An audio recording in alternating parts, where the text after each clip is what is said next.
कहानी की शुरुआत सीवरेज से निकलते हुए एक डॉक्टर को दिखाते हुए होती है। ये बहुत ही घबराया होता है और टैक्सी की ओर भागता है। भागते हुए ये नीचे गिर जाता है। टैक्सी ड्राइवर इसे देख लेता है और इसे उठाने आता है, लेकिन कोई इसे सीवरेज में खींच लेता है और टैक्सी ड्राइवर भाग जाता है। सीन बदलता है और तीन दोस्त एंडी, ब्रेड और क्रिस को दिखाया जाता है। ये अमेरिकन होते हैं और पेरिस घूमने जा रहे होते हैं। पेरिस पहुंचने पर आईफिल टावर को रात होने पर बंद कर दिया जाता है, लेकिन ये तीनों छिपते छिपाते दीवार के ऊपर से अंदर घुस जाते हैं और सीढ़ियां चढ़ते हुए टावर के ऊपर पहुंच जाते हैं। एंडी यहाँ से पैर में रस्सी बांधकर छलांग लगाने का एक्सपीरियंस करना चाहता है, लेकिन इसके दोस्त इसे समझाते हैं कि ये रिस्की हो सकता है, तुम्हारी जान भी जा सकती है, लेकिन वो नहीं मानता। तभी उन्हें किसी के आने की आहट होती है और ये तीनों छिप जाते हैं। छिपते हुए ये देखते हैं कि एक बेहद ही खूबसूरत लड़की आती है और कूदने लगती है। एंडी एकदम से सामने आ जाता है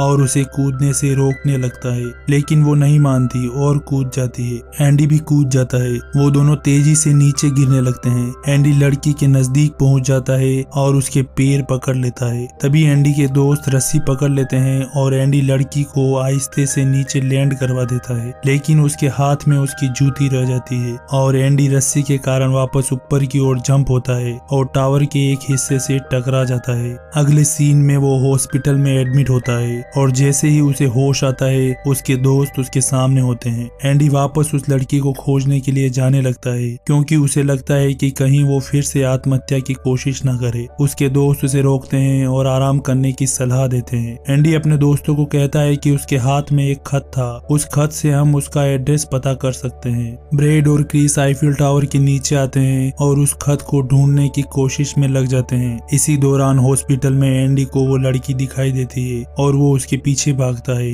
एंडी उसे आवाज लगाता है, वो रुकती है। तभी पीछे से कोई डॉक्टर आता है, जिससे एंडी के सर पर गेट लग जाता है और लड़की गायब हो जाती है। तभी उसके दोस्त आ जाते हैं और वो उस लड़की को ढूंढने के लिए कहता है, लेकिन ये दोनों कहते हैं कि हमें उसका लेटर मिल गया है और इसमें उसका एड्रेस भी है। इसका नाम सरफिन है। अगले दिन ये तीनों उसके घर आते हैं, लेकिन वो उनसे ज्यादा बात नहीं करती और उन्हें जाने के लिए कहती है, लेकिन एंडी जाने के लिए तैयार नहीं होता। इसलिए सरफिन उसे अगले दिन मिलने का वादा करती है। इसके बाद ये तीनों यहाँ से चले जाते हैं। नेक्स्ट डे सरफिन एंडी से मिलने आती है और ये दोनों एक रेस्टोरेंट में जाते हैं। पहली बार एंडी इतनी खूबसूरत लड़की को रेस्टोरेंट लाता है, इसलिए वो थोड़ा नर्वस होता है। ये यहाँ अजीब सी हरकतें कर जिसके कारण सरफिन जाने लगती है, लेकिन एंडी सॉरी बोलते हुए उसे रोकता है। तभी एक तगड़े आदमी से एंडी की हाथापाई हो जाती है। वो एंडी को मारता है, लेकिन सरफिन उसे एक ही हमले में नीचे गिरा देती है और चली जाती है। ये देख एंडी चौंक जाता है। वो सोचता है कि इतने तगड़े आदमी को सरफिन ने कैसे गिरा दिया। वो सरफिन के पीछे भागता है और उसे पूछता है कि क्या तुम किसी जिम या कराटे क्लास जाती हो, तुमने ये कैसे किया। लेकिन वो उसे कोई जवाब नहीं देती और मुझसे दूर रहो नहीं तो प्रॉब्लम में आ जाओगे कहकर चली जाती है। इसी शाम तीनों दोस्त फिर से सरफिन के घर आते हैं, लेकिन उन्हें यहाँ क्लाउड नाम का एक आदमी मिलता है।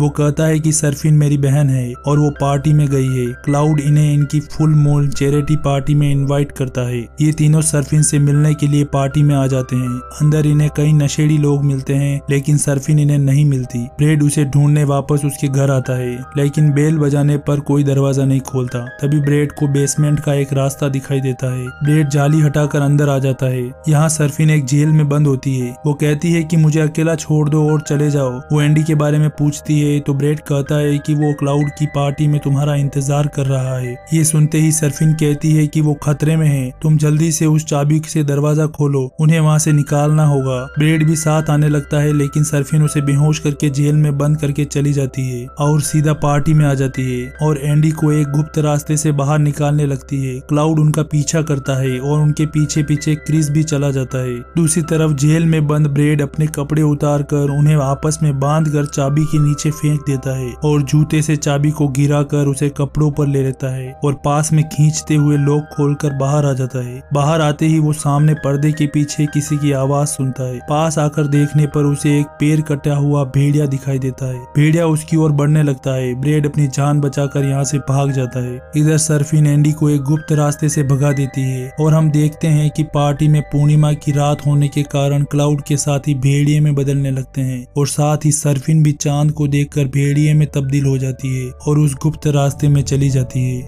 पार्टी में अफरा तफरी हो जाती है। भेड़िए लोगों को मारने लगते हैं। क्रिस भी उस गुप्त रास्ते में चला जाता है। लोग बाहर भागने के लिए दरवाजे पर आते हैं, लेकिन क्लाउड का आदमी दरवाजे को बाहर से लॉक कर देता है, जिसके कारण भेड़िए सभी को मार देते हैं। इधर क्रिस पर एक भेड़िया हमला करता है और उसे मार देता है, और एंडी को भी एक भेड़िया दिखाई देता है और वो भागने लगता है। भेड़िया उसका पीछा करता है और उस पर हमला करता है, लेकिन एंडी लोहे का एक सरिया उसकी छाती में घोंप देता है और भाग जाता है। भेड़िया मरता नहीं और उसका पीछा करता है। आगे जाकर एंडी एक होल में घुस जाता है, लेकिन भेड़िया उसके पैर पर काट लेता है। वो जैसे तैसे बच तो जाता है, लेकिन जख्मी होने के कारण बेहोश हो जाता है। होश आने पर वो सर्फिन के घर होता है। तभी ब्रेड आता है और उसे यहाँ से भागने के लिए कहता है, लेकिन तभी सर्फिन उसके लिए इंसानों के दिल का जूस बना कर लाती है, क्योंकि उसे पता था कि भेड़िए के काटने के कारण अब एंडी भेड़िए में बदल जाएगा। लेकिन एंडी पीने से मना कर देता है। वो एंडी को बताती है कि तुम्हें एक वेयरवुल्फ ने काटा है और अब तुम भी वेयरवुल्फ बन जाओगे,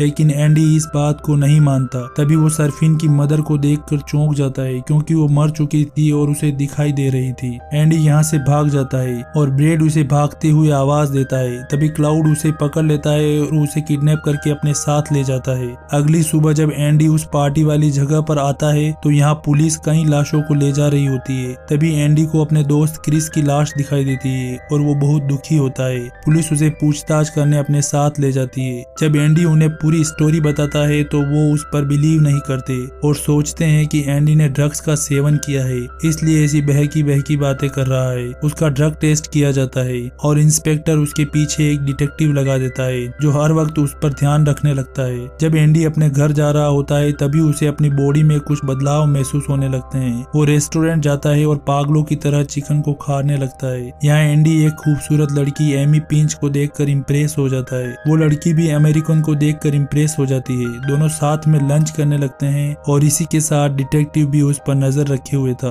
तभी वेटर एक चिकन लाता है और एंडी को उसमें अपने दोस्त क्रिस की आत्मा दिखाई देती है और वो घबरा जाता है और टॉयलेट की ओर भागता है। यहाँ भी उसे क्रिस की आत्मा दिखाई देती है। उसे लगता है कि वो कोई बुरा सपना देख रहा है, लेकिन ये सच होता है। क्रिस कहता है कि जब तक तुम उस भेड़िए को नहीं मार देते जिसने मुझे मारा है, तब तक मेरी आत्मा मुक्त नहीं हो पाएगी। मैं इसी तरह भटकता रहूंगा। अब एंडी और वो लड़की यहाँ से निकल जाते हैं। डिटेक्टिव उसे फॉलो करता है। ये दोनों कब्रिस्तान आते हैं और इंटीमेट होने लगते हैं। डिटेक्टिव इनका पीछा करते हुए यहाँ आ जाता है और इन्हें नोटिस करता रहता है। तभी एंडी की बॉडी में बदलाव होने लगता है और वो एमी को छोड़कर भागता हुआ पानी में छलांग मार देता है। एमी उसे खोजते हुए पानी के नजदीक आती है। तभी अचानक से एंडी पूरी तरह भेड़िया बनकर पानी से बाहर आता है। उसे देख एमी चिल्लाते हुए भागने लगती है। उसकी आवाज सुनकर डिटेक्टिव भी गन निकाल कर उन्हें खोजने लगता है। एमी भागते हुए एक कमरे में छिप जाती है, लेकिन डिटेक्टिव के डॉग को देखकर वो डर जाती है और भागने लगती है। तभी डिटेक्टिव उसे कहता है कि मैं पुलिस वाला हूँ, डरो मत। वो चैन की सांस लेती है। तभी पीछे से भेड़िया उस पर हमला करता है और उसे मार देता है। डिटेक्टिव उस पर फायर करता है, लेकिन निशाना नहीं लगता और भेड़िया उसे भी जान से मार देता है। अगली सुबह पुलिस को कब्रिस्तान में एंडी बिना कपड़ों के बेहोश पड़ा मिलता है। जब एंडी को होश आता है तो पुलिस उसे गिरफ्तार करके ले जा रही होती है। उसे ले जाकर एमी और डिटेक्टिव की लाश दिखाई जाती है। वो उससे पूछताछ करते उससे पहले ही पुलिस की आला अफसर इंस्पेक्टर से मिलने आती है और वो उसे वहाँ छोड़कर बाहर चले जाते हैं। इधर एंडी को एमी की आत्मा दिखाई देती है। वो कहती है कि मुझे मुक्ति तभी मिल सकती है जब तुम्हारी मौत हो जाए, लेकिन तभी क्रिस की आत्मा भी आ जाती है और वो एंडी को कहती है कि पहले तुम्हें उस भेड़िए को मारना होगा जिसने मुझे मारा है, ताकि मेरी आत्मा मुक्त हो सके। पुलिस की आला अफसर इंस्पेक्टर की थ्योरी को नकार देती है और उसे एंडी को लॉकअप में बंद करने का ऑर्डर दे देती है। जब पुलिस अंदर आती है तब तक एंडी उन दोनों आत्माओं के साथ यहाँ से फरार हो जाता है। बाहर आते ही वो क्रिस से पूछता है कि मैं पहले जैसा इंसान कैसे बन सकता हूँ। क्रिस बताता है कि अगर तुम उस भेड़िए को ढूंढ लो जिसने तुम्हें काटा है और उसे मार कर उसका दिल खा जाने पर तुम फिर से नॉर्मल इंसान बन सकते हो। लेकिन एंडी इस बात के लिए राजी नहीं होता,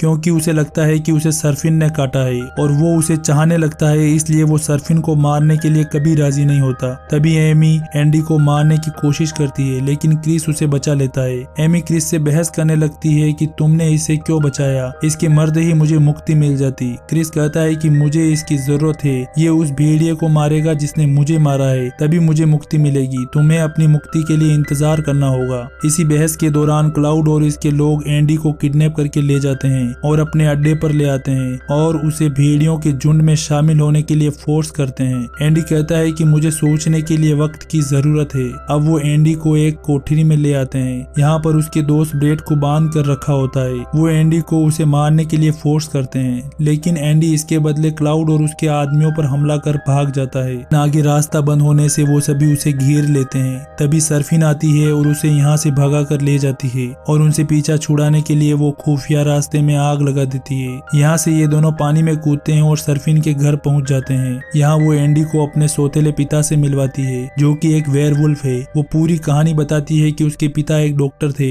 उन्होंने मुझे बचाने के लिए मुझ पर प्रयोग किया, लेकिन उल्टा असर हो गया और मैं वेयरवुल्फ में बदल गई। और मेरे पिता ने नाले से भागने की कोशिश की, लेकिन मैंने इन्हें अपंग कर दिया और अपनी माँ को मार दिया, इसलिए मैं आत्महत्या करने वाली थी। एंडी उसे सांत्वना देता है और वो दोनों इंटीमेट होने लगते हैं। तभी क्लाउड अपने साथियों को लेकर आ जाता है और एंडी यहाँ से भाग जाता है। कुछ देर बाद वो वापस उसी बेसमेंट में आता है। यहाँ सर्फिन अपने पिता को बचाने की कोशिश में लगी होती है, लेकिन उसके पिता मर जाते हैं। एंडी उससे उसके पिता की रिसर्च के बारे में पूछता है। वो उसके पिता के द्वारा बनाए गए प्रयोगों को दिखाती है, लेकिन इन्हें पता चलता है कि इनके प्रयोगों को भी क्लाउड चुरा कर ले गया है, जिन प्रयोगों के साथ वेयरवुल्फ महीने के किसी भी दिन ट्रांसफॉर्म हो सकते हैं। क्लाउड प्रयोगों वाली कबर्ड में एक पार्टी का नोट छोड़ देता है। अब एंडी और सर्फिन उस पार्टी के नजदीक पहुंच जाते हैं। यहाँ क्लाउड अमेरिकन्स को मारने के लिए पार्टी ऑर्गेनाइज कर रहा होता है। एंडी छिपते हुए पार्टी में घुस जाता है। पुलिस उसका पीछा करते हुए पार्टी में आ जाती है। वो पुलिस से छिपता हुआ एक टेबल पर चढ़ता है और सभी लोगों को सचेत करता है कि आप लोगों की जान खतरे में है,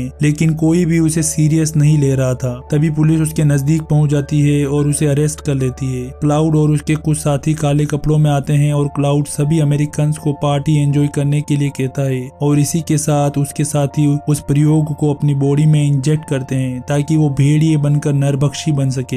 एंडी पुलिस से रिक्वेस्ट करता है कि मुझे अपने दोस्त ब्रेड को बचाना है, लेकिन पुलिस उसकी बात नहीं सुनती और उसे पकड़कर बाहर ले जाने लगती है। लेकिन बाहर का गेट ओपन नहीं होता क्योंकि क्लाउड का आदमी मेन गेट पर जेसीबी को खड़ी कर देता है। तभी एंडी को ब्रेड एक क्रॉस पर बंधा हुआ दिखाई देता है। पुलिस भी उसे देख लेती है और पार्टी को बंद करवाने लगती है और क्लाउड के आदमियों को अरेस्ट कर लेती है। इंस्पेक्टर क्लाउड को गन पॉइंट पर लेकर पार्टी बंद करने को कहता है, लेकिन तभी उसके आदमियों की बॉडी में बदलाव होने लगते हैं और वो भेड़ियों में बदल जाते हैं और पुलिस और सभी लोगों पर हमला कर देते हैं। सभी तरफ अफरा तफरी हो जाती है और लोग अपनी जान बचाने भागने लगते हैं। भेड़िए लोगों को मारना शुरू कर देते हैं और मेन गेट बंद होता है। बाहर सर्फिन गेट के ऊपर चढ़कर जेसीबी में बैठे क्लाउड के आदमी पर एक बड़ा सा पत्थर गिराकर उसे मार देती है और जेसीबी से मेन गेट को तोड़ देती है। सारे लोग बाहर भागने लगते हैं। ब्रेड भी बाहर भाग जाता है और बाहर पुलिस की आला अफसर अपने साथ और पुलिस फोर्स लेकर आ जाती है और अंदर आकर एंडी को पकड़ने लगती है। एंडी गन उठा लेता है और भेड़ियों को शूट करने लगता है। एक भेड़ियों को मारते ही उसके दोस्त क्रिस की आत्मा मुक्त हो जाती है क्योंकि उसी भेड़िए ने क्रिस को मारा था। एंडी पुलिस से बचते हुए एक खुफिया रास्ते से भागने लगता है। पुलिस भी उसके पीछे खुफिया रास्ते में आ जाती है। सर्फिन भी गन लेकर एंडी को बचाने उसी रास्ते पर आ जाती है। कुछ पुलिस वालों को भेड़िए मार देते हैं और पुलिस के आला अफसर को भी एक भेड़िया खा जाता है और तभी सामने सर्फिन होती है। वो फायर करती है लेकिन गन में गोली नहीं होती। वो बचने के लिए भागने लगती है। आगे एक मरे हुए वेयरवुल्फ के हाथ पर बंधे प्रयोग को अपने अंदर इंजेक्ट करके वो भी भेड़िया बन जाती है और दूसरे भेड़िए पर टूट पड़ती है। दोनों में एक भयानक फाइट होती है और अंत में वो उस भेड़िए को मार देती है। तभी एंडी आ जाता है और वो अनजाने में सर्फिन पर फायर कर देता है। जब वो आगे जाकर देखता है तो उसे पता चलता है कि उसने सर्फिन पर फायर किया है। सर्फिन उसे कहती है कि तुम मुझे मार कर मेरा दिल खा जाओ ताकि तुम फिर से इंसान बन सको, लेकिन एंडी ऐसा नहीं कर पा रहा था। तभी पुलिस आ जाती है और एंडी को यहाँ से भागना पड़ता है और जाते हुए वो कहता है कि अभी मैं इंसान नहीं बन सकता क्योंकि क्लाउड अभी भी जिंदा है। पुलिस जख्मी सर्फिन को संभाल लेती है और उसे सुरक्षित हॉस्पिटल पहुंचा देती है। इधर नाले में एंडी के सामने एक भेड़िया आता है। वो अपनी जान बचाने भागने लगता है। भागते हुए वो एक रेलवे ट्रैक पर आकर गिरता है। ट्रेन आ रही होती है। एंडी साइड में हो जाता है लेकिन ट्रेन भेड़िए से टकरा जाती है और ड्राइवर ट्रेन को रोक देता है। वो देखता है कि सामने क्या आया है। तभी भेड़िया उस पर हमला करके ट्रेन में आ जाता है और यात्रियों पर हमला कर देता है। लोग भागने लगते हैं। तभी अचानक से उसके प्रयोग का असर खत्म होने से वो इंसान में बदल जाता है। वो वापस से प्रयोग को अपने अंदर इंजेक्ट करने ही वाला होता है कि एंडी आकर उसकी सिरिंज को गिरा देता है और ये दोनों आपस में लड़ने लगते हैं। लड़ते हुए एंडी को क्लाउड के सीने पर सरिये के घाव का निशान दिखाई देता है। उसे समझ आ जाता है कि ये वही निशान है जो मैंने उस भेड़िए के सीने पर सरिया मारा था। एंडी को पता चलता है कि उसे इन्फेक्ट करने वाला भेड़िया क्लाउड है, ना कि सरफिन। क्लाउड सिरिंज को लेने की कोशिश करने लगता है, लेकिन लड़ते हुए सिरिंज एंडी को लग जाती है। ये देख क्लाउड उससे बचकर भागने लगता है। सिरिंज लगते ही एंडी भेड़िए में बदलने लगता है और क्लाउड का पीछा करते हुए उसे पकड़ लेता है और पूरी तरह भेड़िए में बदलकर क्लाउड को मारकर उसका दिल खा जाता है। सीन बदलता है और दिखाया जाता है कि एंडी और सरफिन स्टेच्यू ऑफ लिबर्टी पर शादी के लिए खड़े होते हैं। ब्रेड रिंग लेकर खड़ा होता है और उसके हाथ से रिंग गिर जाती है और रिंग नीचे गिर जाती है। एंडी और सरफिन भी नीचे छलांग लगा देते हैं, लेकिन उनके पैरों पर रस्सी बंधी होती है। गिरते हुए ही एंडी सरफिन को रिंग पहनाता है। तभी ब्रेड की नजर एंडी की रस्सी पर पड़ती है। वो देखता है कि उसकी रस्सी पाइप पर नहीं बंधी है। वो रस्सी पकड़ता उससे पहले ही रस्सी नीचे चली जाती है, लेकिन एंडी बच जाता है क्योंकि एंडी और सरफिन दोनों सरफिन की रस्सी पर लटक जाते हैं और यहीं पर मूवी खत्म हो जाती है। आई होप आपको ये वीडियो पसंद आई होगी। वीडियो को लाइक करें और चैनल को जरूर सब्सक्राइब करें।